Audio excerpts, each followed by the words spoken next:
비공개 화면 속 손흥민의 움직임을 분석한 전문가들의 한마디가 축구 애호가들의 입을 벌어지게 만들고 있다. 토트넘은 6일 리버풀의 안필드에서 리그 36라운드 원정 경기를 가졌습니다.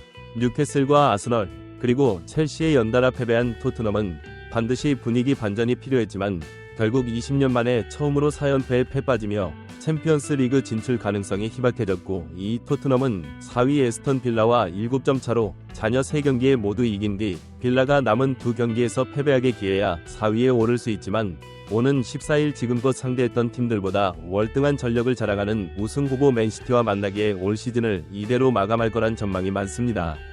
특히 이번 경기 역시 토트넘은 수비에서 개선되지 않는 문제들을 반복해 팬들을 지치게 했는데, 영국 BBCN 토트넘은 전반 16분부터 리버풀의 에이스 모하메드 살라에게 선제골을 내준 뒤 전반 추가 시간에는 앤디 로버트슨에게 추가 실점을 허용했고, 후반 5분에게 마지막으로 후반 14분에는 하비 엘리엇에게 무차별적으로 폭격을 당해야 했다. 후반 15분 지연 HAN 세미는데 미드필더 터 수비 조직력이 무너졌고, 가뜩이나 왼쪽 주전 윙백인 운명우도 기러기 아빠 출전한 토트넘의 왼쪽 풀백 에메르송 로얄이 그는 경기 내내 수비 진용 조절에 실패하며 살라를 완전히 놓쳤고 대량 실점의 빌미를 제공했다. 이에 토트넘의 부주장 로메로가 로얄과 말다툼을 벌리는 장면이 카메라에 잡히기도 했는데, 만약 토트넘이 수비 조직력을 끌어올리지 못할 때 다가올 맨시티전 역시 참담한 결과가 뒤따를 것이라며 토트넘이 공격에 신경 쓸 겨를도 없이 수비 조직력이 무너져 내렸다고 평가했습니다.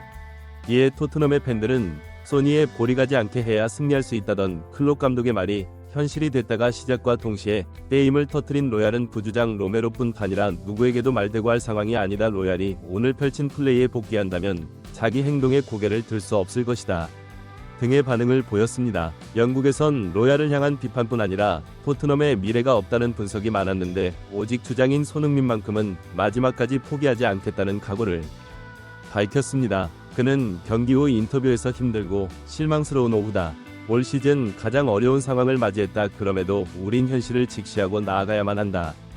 힘든 순간은 오히려 하나가 될 기회를 주기도 한다.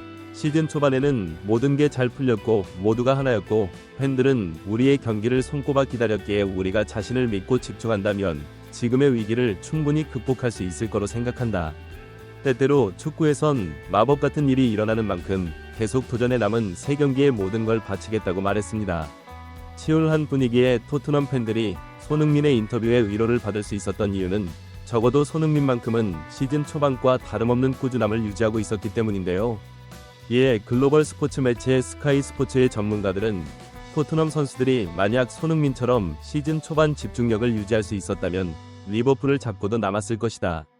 14분 리버풀 수비진 사이로 파고든 손흥민이 로셀소께 볼을 연결하며 슈팅 기회를 만들어줬지만 패스보다 약한 슈팅 힘에 토트넘 팬들은 경악할 수밖에 없었고, 86분은 손흥민의 결정적 패스를 전달받은 히샤를리송의 슈팅이 알리송이라는 벽에 가로막혔다가 토트넘의 문제점이 바로 이 부분이다. 가장 확실한 피니셔 손흥민에게는 비슷한 찬스조차 나오지 않고 있다. 게다가 토트넘은 현재 손흥민 한 명에게 너무나 많은 역할을 부여하고 있는 것도 문제다. 전방 압박으로 누구보다 많은 공간을 뛰어다니는 것은 물론이고 토트넘의 공격 전개와 마무리, 심지어 일각에선 그에게 헤더까지 바라고 있다 하지만 손흥민은 마무리 능력에 집중할 때 비로소 진짜 무서운 모습을 보여준다. 실제로 전반 내내 부진하던 토트넘이 후반 들어 손흥민을 중심으로 풀어나갈 수 있었던 이유도 그가 윙어로 포지션을 옮기며 공간 침투 하나에 집중했기 때문이다. 이는 손흥민이 처음 토트넘의 유니폼을 입었던 시즌에 곧바로 증명되는데, 부진으로 독일로 복귀할 마음을 굳혔던 손흥민을 당시 포체 감독이라고 설득하며 전술을 대폭 수정했고, 그 직후 단점으로 지적받던 해제 더복이 강점으로 변해 오늘날까지 그의 무기로 완전히 자리 잡았다가 포체티노는 손흥민을 압박과 후방 빌드업에 완전히 손을 떼게 했고 그에게 공간 침투 하나만을 주문했다. 이는 손흥민의 정교한 양발과 맞물리며 왼쪽과 오른쪽을 구애받지 않고 상대 수비수들을 벌벌 떨게 했다 믿었던 메디슨이 부진해지고 있어 손흥민이 대신 창의적인 패스를 많이 뿌려주고 있지만, 정작 손흥민이 내려와서 경기를 풀어주면 측면 한 공간을 허물 선수가 없는 만큼 결국 토트넘은 손흥민에게 어떤 역할을 부여하느냐에 남은 경기 승패가 갈릴 전망이다. 실제로 이번 경기에서 공간 침투에 집중했던 손흥민은 측면에서 여전한 파괴력을 자랑했는데 리버풀은 언제나 2명 이상의 수비로 대응했지만 파고드는 손흥민을 결국 막아내지 못했다.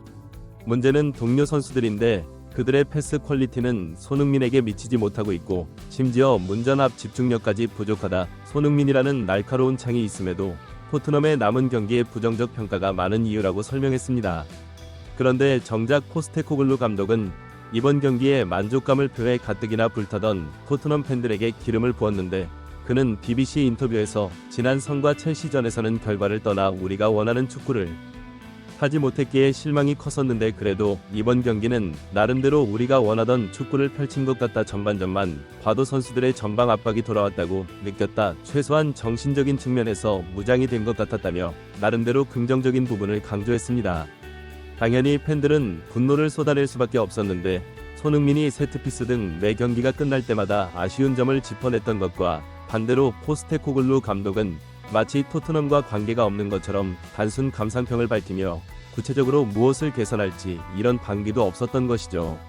특히 그는 전방에 대한 언급만 있었을 뿐 후방에 대해선 한마디도 없었기에 가장 문제로 떠오른 수비 조직력에 대한 우려가 커지고 있습니다. 이에 영국 풋볼 런던은 포스테코글루 감독이 당면한 상황을 심각하게 받아들여야 한다. 선과 첼시 그리고 리버풀 그지줄지어 연패하는 과정에서 가장 큰 문제는 대량 실점이다. 그들은 경기 평균 3실점을 기록하고 있는데 이는 지난 시즌 전 감독 콘테가 마련해 모든 클럽의 간파당해 수비 조직력이 무너졌던 악몽을 떠올리게 한다. 포스테코글루 감독 역시 시즌 막바지에 다다르자 손흥민뿐인 전술이 간파당한 셈이다. 이를 개선하지 못하면 토트넘은 이대로 추락해 다음 시즌 처참한 성적표를 받을 수도 있다. 사실상 포스테코글루 감독은 벼랑 끝에 몰렸다고 해도 과언이 아닌 상황이다. 실제로 전 토트넘 감독 모리뉴와 콘테 역시 두 시즌을 채우지 못한 채 지휘봉을 내려 나섰다. 포스테코글루 감독이 지금의 기세를 유지하면 빠르면 이번 여름 늦어도 오는 겨울에 사임할 가능성이 높은 셈이다. 심지어 콘테 감독보다 토트넘 보드진터 더 많은 지원을 받고 있는 만큼 그가 비극적 결말을 맞고 싶지 않다면 서둘러 수비 안정화와 손흥민의 역할을 명확히 부여해 반드시 돌파구를 찾아야만 하는 상황이라고 설명했습니다. 이에 토트넘의 팬들은 진짜 시급한 건 무관 DNA 뿌리 뽑을 새로운 구단주다. 회장이 현재 수준에 만족하는데 우승의 전력으로 임하는 맨시티와 리버풀 그리고 아스널을 토트넘이 넘어서는 것도 웃기는 일 아닌지 오히려 가끔 챔피언스 리그 티켓을 따내면 세비 회장 입장에선 기대도 안 했던 보너스를 받게 되는 상황인 것이다. 아스널럼 진짜 우승 경쟁에 진지했다. 맨 메디슨이 아니라 라이스 같은 선수를 영입했을 것이다. 혼자서 팀을 이끄는 캡틴 소니가 팀을 떠나도 할 말이 없는 상황이다. 등의 반응을 보였습니다. 실제로 토트넘이 보여주는 행보는 우승권 클럽들과 거리가 멀었는데 새로운 선수 영입설이 나오고 있지만 기대만큼의 대여가 아니었기 때문입니다.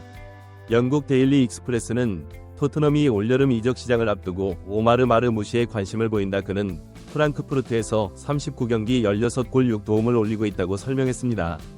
다만 리그 최종 상급 스트라이커는 아니었기에 팬들은 내비게이션 회장을 향한 비판을 이어가고 있는데요. 토트넘 역사상 세 번째로 리그 300경기에 출전해 120번째 득점을 올리며 리버풀의 전설 스티븐 제라드와 어깨를 나란히 한 손흥민이 어떤 선택을 하게 될지 귀추가 주목되고 있습니다.